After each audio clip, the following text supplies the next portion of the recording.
deck. It's pretty sweet, man. Such a gorgeous day. So I'm going to do this little project. It's going to be a quick one. I'm going to patch my straw hat, which I've been patching a lot. So a little background, I had a visor. When I started gardening, I needed a visor because I like to wear my hair up. It broke, and one day I decided I could make something. I thought I should be able to come up with something. I'm crafty. And I had this old hat, which was crap when I bought it. And every time I put it on, like the sides would rip more and more.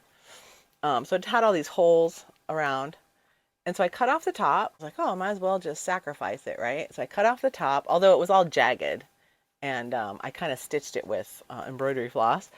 And then I had the idea to use fabric to patch the holes, which I have not seen anyone else do it. I thought it was kind of genius at the time. I don't know. It seems kind of obvious now, but when I got done, I felt like it was so natural looking and cute. So I kept doing it. It's a little addictive. And now I wear it like every day, pretty much. I love it. I think it's adorable. I don't know. I think it's really cute way to patch the holes. And you wouldn't have to make it this colorful. You know, you could use natural color or something. I'll talk about that a little bit more. But it's been probably 2 years though since I've patched this. So now it's starting to get fadey. You can kind of tell this is darker underneath, but not like radically so. So it'll take a while for them to really fade out. And I can put something else on top if I really want. But I love this hat. And whenever I go to the farmer's market, I get a lot of compliments. Let's do it. Let's get some patching. All right, so here's the hat. Got a hole right up front here. You can see, it's a pretty bad one right here. So that's what I'm gonna do. I've got some material here. Just happens to be my own hand-dyed fabric that I dyed. Oh, I'm keeping these square and rectangles. Obviously I could do different shapes if I wanted, but I think it looks kind of like more cool and patchworky by doing squares. So I was thinking it's broken right here. So I need a square that goes boom, boom, and it can cover a little here. So what we'll do is I'll cut one for the front and I'll cut one for the back. I mean, it keeps it more structurally sound, you know, keeps everything contained underneath the patch, you know, it just reinforces it.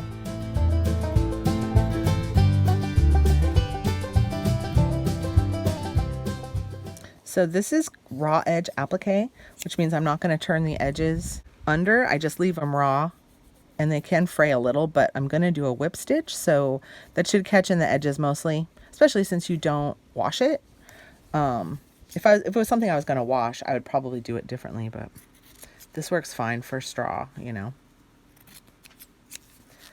Now, if I wanted it to be less colorful and folksy, I like the folksiness, but if you wanted, like, if I had a fancier hat, maybe I just had a hole and I just wanted to, I've been gardening, so if I have miscellaneous crap under my nails, please forgive me. But, you know, I'm making food, okay? It's an important job. Yes, I love you and you're very sweet. And if I wanted this to be more invisible, I think what I would do is I would pick a fabric that matched this as much as possible. And then I would like patch it on the back, put the patch and then stitch it and then stitch all these down to it with a matching thread. Then you would see it a little bit, but not very much, I think. So this is a little too big here. I don't want to cover up my cute little owl.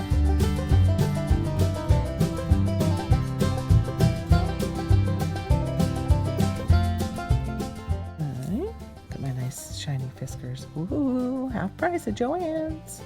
I got some matching little purple embroidery snips. Just those little things make me happy. Okay, so I got two little squaresies here. One for the front, one for the back. Hi, Muffin. Here comes everybody. Lukey, please don't chase him. Please leave him alone, jealous pants. So, okay, so to cover these ones, I'm going to have to go up to the edge almost. So I start in the back because sometimes the first one can be a little more messy and the top one will be a little neater, hopefully. Okay, so I actually just hold it in place while I work. I suppose if you wanted to, you could maybe use a glue stick to put it in place temporarily. You could use some maybe spray adhesive. Pins don't really work in this hat just because there's a lot of texture. Hi, Ron. What, you want to be on camera too? Where's my kitten? Oh, there he is. Oh, hi, Muffin. Hi, little precious. Oh, sweet boy. Okay, all right, fluffy butt. All right, back to work. Starting in the back. This is kind of an awkward spot. I did the easy spot in my other video, which I scrapped because there was so much wrong with it. I'm much more of a writer than a speaker. I'm gonna get better at this, dang it. Okay, so to start, I am gonna make a knot. And then what I like to do, if I can, is hide the knot underneath previous patches. So I'm gonna hide my little knot in here, and then I'm also sticking my needle into the fibers of the hat a little bit. Oh, this is gonna cover a little bit of that. Okay, it should go to the corner, I guess. Ish. And I'm gentle at first till I get a couple of stitches in so it doesn't pull through. So first I'm going to put a couple of stitches just to hold it in place. I'm overlapping just a little here. I'm making sure I'm getting all the broken parts underneath it.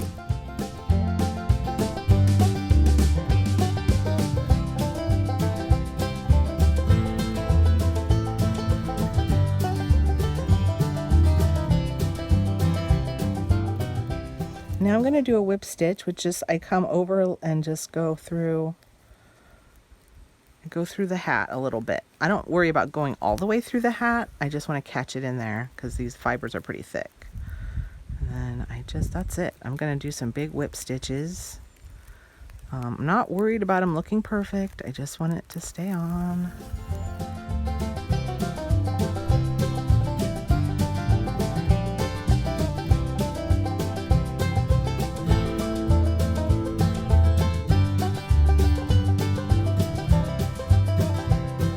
See, now that I'm covering another piece of fabric, I can kind of go through that piece of fabric, which is a little easier because that one's already attached. So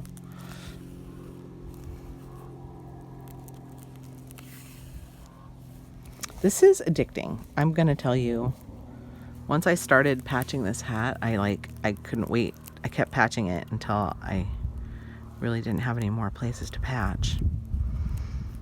I love hand sewing. Even if you don't sew, you can do this, right? I mean, it's not difficult. You wouldn't even have to do a whip stitch, although whip stitches are easy. You could just do like a straight running stitch in and out around the edges until it's covered up. I mean, it doesn't have to look super fancy. Actually, when you get back from the hat, you don't really see the stitches at all because I use the matching thread. So, I mean, up close you can kind of see them, but they're not that bad anyway. Okay, so when I get all the way around an edge, am I still in the then I do kind of some extra stitches to go across just to secure the broken parts, right, a little better to the fabric. Okay, just for extra. I guess you could probably not do that, but I feel like it helps. I think it helps secure it to the hat better. That's what I think. So I'm doing a long straight stitch. I kind of want to do another one, but it's such a small piece. I don't know if I really need to, but it's just, it's very broken. There's like pieces missing and stuff. So I'm going to do another running stitch I kind of just went over here, corner to corner again, just for extra. I'll do the same on the other one when I do the other side too. So it'll be really secure. This has held up amazingly well. I mean, you can see I haven't patched it since the initial patching. I haven't had to. It's just held up really, really well.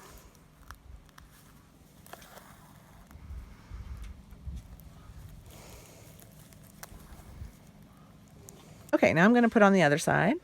I'm using the same thread. I'm just coming up through the corner here. Hold it in place again.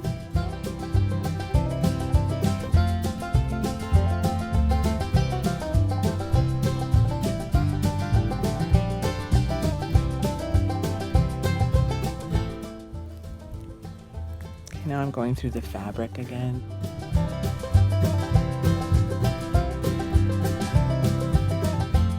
What a day, gorgeous day. We had rain for well, not hard rain, but still yucky, cloudy.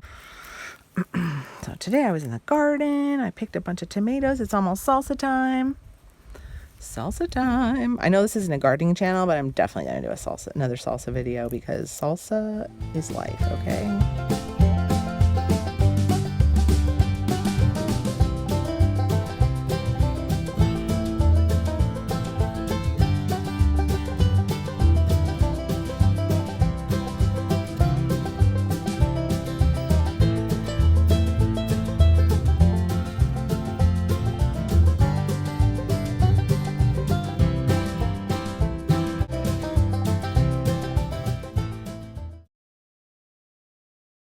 See, okay, now I got on both sides. They match up pretty close.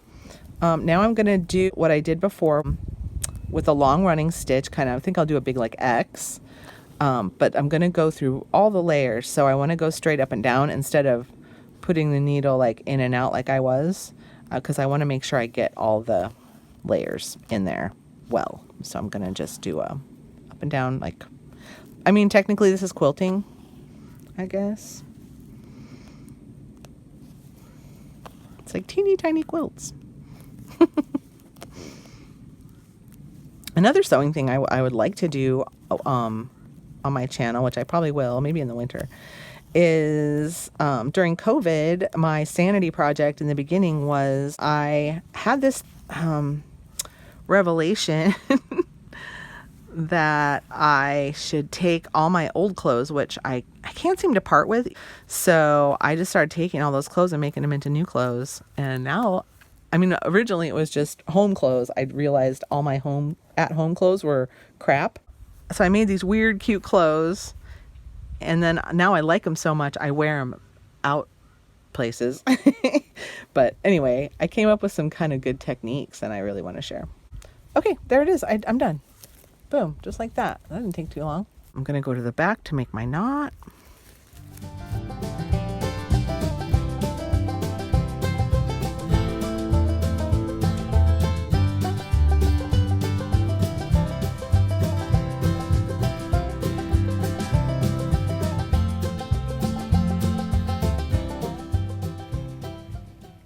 Look at the cute little owlie. And little owlies are so cute.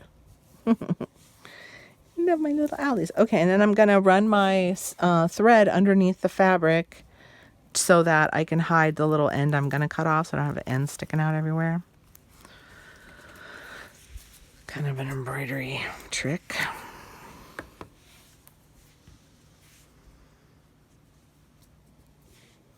Boom. Another, you know what would be cute too is if you did you could do like little cross stitch stitches if you want it to make the stitches not invisible and more a part of the design and make it super folksy. You could take some embroidery floss and do little X's around the edges or something. That would look cute. Oh, I was going to mention too that when I did around the top, I used a knit fabric, a stretchy fabric, so that it would fit around the curves well, which it has. And then for these, I've mostly done woven just because it will hold the broken parts better and there won't be any give, you know, it'll hold them in place better. But I think you could use, I don't know, this one I use stretchy. As long as you stitch it enough, I don't think it really matters. You could use old t-shirt fabric or something, but that's just what I did. And there it is. Ta-da! Adorable. Still freaking adorable. So yeah, patch up your hat, man. Make it look cute.